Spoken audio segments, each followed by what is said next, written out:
এ দেখো এখান থেকে এইটা লাগানো ছিল, আর এই যে এইটা ভেঙে এখান থেকে কি জোরে জোরে জল পড়ছিল। আমি তো ভয়তে ভাবছি যে আমি জল টল কোথাও অন করিনি, মোটরও অন করিনি, তাহলে এখানে জলের আওয়াজ হচ্ছে কেন। তারপর দেখি যে সিঁড়ির তলা দিয়ে জলের স্রোত বয়ে যাচ্ছে, সেই নোংরা জং ধরা জল আসছে।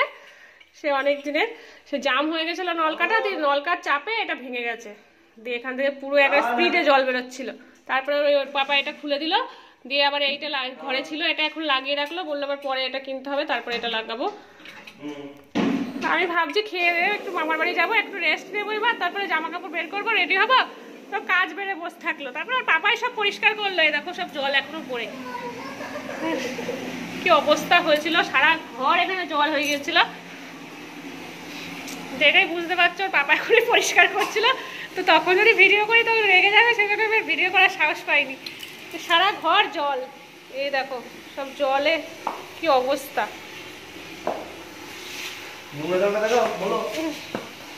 আর সে কি নোংরা জল, এত নোংরা জল দেখে ঘৃণা লাগছিল আমার। ওর পাপা ছিল তাই, না হলে যদি আমরা যাবো বললাম বলে ওর পাপা থেকে গেল যে পরে একসাথে যাবো, তাহলে ওর পাপা চলে গেলে তো আমি তো হাউমাউ করে বাঁচতাম না। কি হলো রে বাবা, এবার কি করে ঠিক করব। ওর পাপা আবার অনেক কিছু পারে, তাই নিজেই ঠিক করে ফেললো। হ্যাঁ, ওর পাপাই পরিষ্কার করছে, বলছে ভালোই হয়েছে এখানে জায়গাটা পরিষ্কার হয়ে গেল। ও আবার অনেক কিছু পারে, তাই নিজে নিজেই করে ফেলে, না হলে সে মিস্ত্রি ডাকতে হতো। তারপরে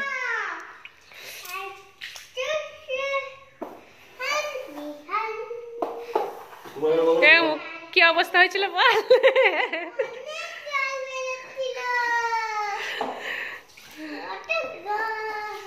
আমি আবার বলছি এর থেকে আমার এই কলই ভালো, এইসব তো ঝামেলা তো হয় না, কিছু ইউজ না করেও ভেঙে যাচ্ছে, এমন কেউ মানুষে করে।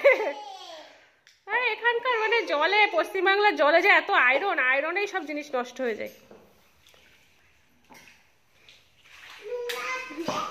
ও বেচারা খেয়ে দিয়ে ঘুমাচ্ছিল একটু, তো কাজ বেড়ে বসে থাকলো।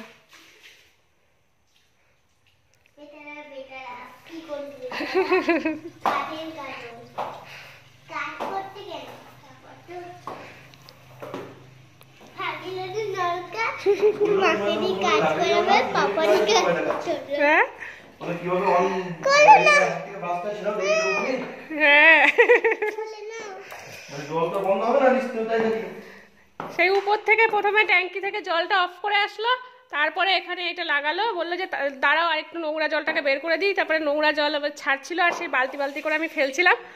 তারপরে গিয়ে ওই নলকাটা ছিল ওইটা লাগিয়ে দিল, তারপরে ঠিক হলো। সারা ঘর জল।